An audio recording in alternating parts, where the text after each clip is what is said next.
नमस्कार दोस्तों, आप सबका स्वागत है मेरे YouTube channel Sanskrit study with Renu में। तो जैसा कि आप लोगों को पता है कि इसमें हम शास्त्रीय टेट की प्रिपरेशन करते हैं।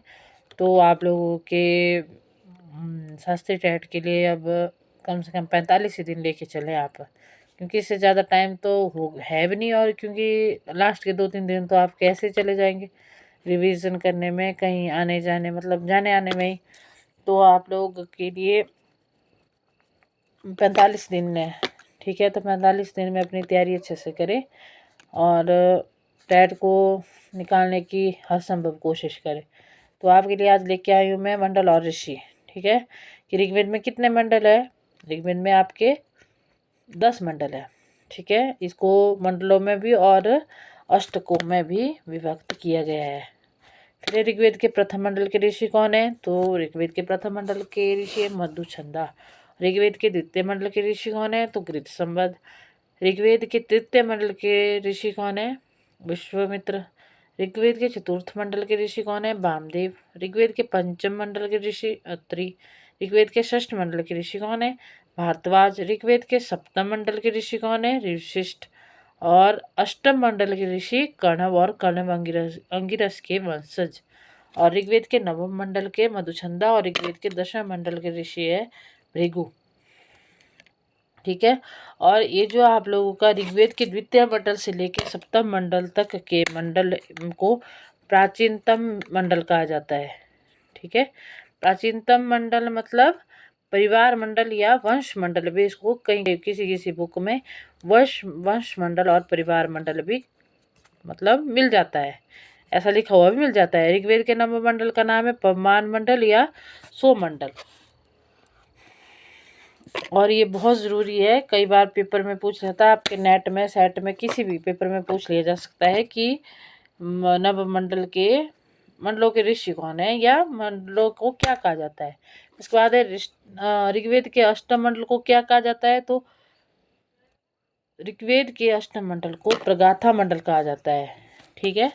और इसके बाद दशम मंडल को क्या देता है? अर्वाचीन मंडल मतलब पुराना मंडल, ठीक है। ऋग्वेद में मंडल का अर्थ क्या होता है? तो ऋग्वेद में मंडल का अर्थ परिवार कहा गया है, पूरा एक परिवार। और इसमें नीचे को मैंने ये लिख के दिया कि ऋग्वेद में किस मंडल में कितने सूक्त है। तो आपके प्रथम मंडल में सूक्त है 191, द्वितीय मंडल में 43 है, और तृतीय मंडल में आपके 62 है, चतुर्थ मंडल में 58 है, और पंचम मंडल में 87 है, और छठे मंडल में 75। ऋग्वेद के सप्तम मंडल में 104 सूक्त है, और अष्टम मंडल में 103, और नौवें में 114, और 10वें में 191। और कुल मिला के सारे मंडल हो जाते हैं, कुल मिला के इसमें सारे मंडल हो जाते हैं आप लोगों के 987, ठीक है। और इसके बाद है आप लोगों का ऋग्वेद में किस मंडल में संवाद सूक्त है? तो दशम मंडल में आप लोग के संवाद सूक्त है। और ये भी मैं आप लोगों को आगे सूक्तों के बारे में बताऊंगी कि कौन से सूक्त किस मतलब जो सूक्त है वो हम इसमें पूरी करने की कोशिश करेंगे। फिर इसके बाद ऋग्वेद में रेफ किस मंडल में है? तो ऋग्वेद में रेफ जो है दूसरे मंडल से लेकर 9वें मंडल तक आप लोग के रेफ है, और प्रथम मंडल और दशम मंडल में लकार है। जो आप लोग लकार पढ़ते हैं संस्कृत में 10 लकार पढ़ते हैं वो है। और आप लोगों की सिर्फ एक लेट लकार ऐसा वेद है, लेट लकार एक ऐसा लकार है जो कि केवल मात्र वेद में ही यूज मतलब लेट लकार सिर्फ वेदों में ही उपयोग में आता है, ठीक है। वेदों में ही इसका उपयोग होता है, मतलब लेट लकार आप लोगों का वेदों में ही मिलेगा, अन्य कहीं और नहीं मिलेगा, ठीक है। और इसके बाद ऋग्वेद में कितने अक्षर है? 4,32,000 इसमें अक्षर है। और ये बहुत ज़रूरी क्वेश्चन है, ये भी और ये तीनों बहुत ज़रूरी क्वेश्चन है। इनमें से एक क्वेश्चन तो आप लोगों के पेपर में 101% गारंटी देती हूँ कि मैं आएगा ही, ठीक है। क्योंकि मतलब इतना कर ये हो जाता है कि भाई आप लोग के अक्षर कितने हैं, शब्द कितने हैं, कैसा वेद है।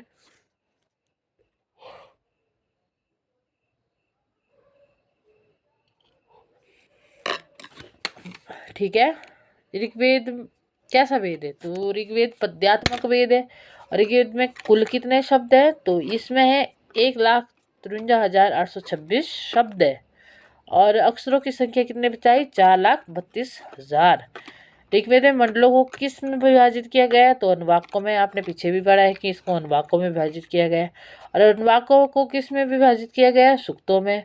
और सूक्तों को ऋचाओं में। ऋचाओं का अर्थ होता है मंत्रों में, मतलब इनका जो विभक्त किया गया वो मंत्रों में किया गया है। ऋग्वेद में अष्टक कितने हैं, किस में विभाजित किया गया है, अध्यायों में। और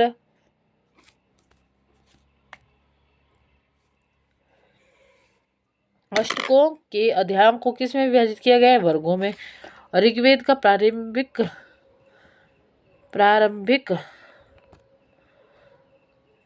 सूक्त है अग्नि सूक्त, अंतिम सूक्त है संज्ञान सूक्त। और सबसे जरूरी इनका काल निर्धारण, इनमें से काल निर्धारण में से भी कोई ना कोई क्वेश्चन जरूर पूछा जाता है। जैसा कि मैंने आप लोग को पहले भी बताया है, इसमें ऋग्वेद का काल निर्धारण सर्वमान्य मत किसका, मतलब सबसे ज्यादा मत किसका माना जाता है ऋग्वेद में, कि किस विद्वान कवि ने जो है वो दिया है, अपनी धारणा प्रकट की है। तो मैक्स मुलर का जो मत है वो सर्वमान्य है, सबसे ज्यादा उन्हें माना जाता है। और मैक्स मुलर ने जो है वो ऋग्वेद का काल निर्धारण किया है, तो इसमें 1200 ईस्वी पूर्व ये इनका काल निर्धारण है, ये इन्होंने काल निर्धारण करके दिया है। ऋग्वेद की कौन सी शाखा उपलब्ध है, साकल शाखा।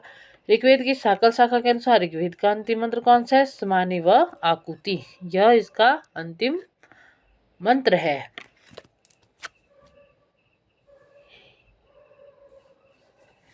इसके बाद आप लोग का ऋग्वेद का विषय है, तो ऋग्वेद के विषय में आप लोग का जरूरी तो सभी है, पर कुछ ऐसे है वो बहुत ही ज़्यादा जरूरी है। जैसे ऋग्वेद का पाठ प्रणयकर्ता कौन होता है, तो भापरे है। ऋग्वेद का पद पाठ करता कौन है, शाकल्य है। और ऋक संहिता, ऋग्वेद का संपूर्ण भाष्य किसका है, मतलब ऋक संहिता किसका है, तो ऋग्वेद पर जो ऋक संहिता लिखा है वो सायणाचार्य ने लिखा है। ऋग्वेद का प्राचीनतम भाष्यकार कौन है, तो स्कंद स्वामी। गायत्री मंत्र का संबंध किस वेद से है, तो गायत्री मंत्र का संबंध आप लोग का ऋग्वेद से है। और स्कंद स्वामी के भाष्य का क्या नाम है, तो इनके भाष्य का नाम है ऋक्कर्थ दीपिका। ठीक है, तो आप लोगों को आई होप, मैं ये उम्मीद करती हूँ कि आप लोग को ये अच्छा लग रहा होगा और आप लोगों को इसको नोट भी कर रहे होने। ठीक है, साथ साथ में इन चीज़ों को नोट भी करते जाइए। और नोट करने के बाद आप लोगों को वो आगे पढ़ने में भी दिक्कत नहीं होगी। तो आप लोग मेरी वीडियो को लाइक कर दें, चैनल को सब्सक्राइब करें अगर वीडियो अच्छी लगी तो। आज मैं 50 क्वेश्चन आज लेके आई हूँ। 50 क्वेश्चन हम ऐसे ही करके हम थोड़े करके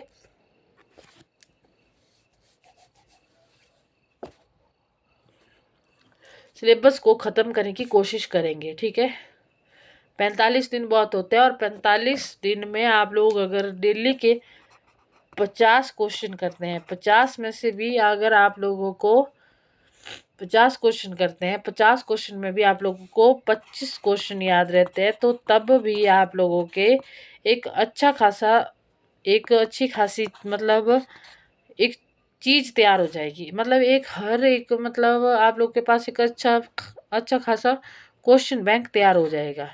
ठीक है, तो अगर वीडियो आप लोग को अच्छी लगे तो वीडियो को लाइक कर दे और चैनल को सब्सक्राइब कर दे।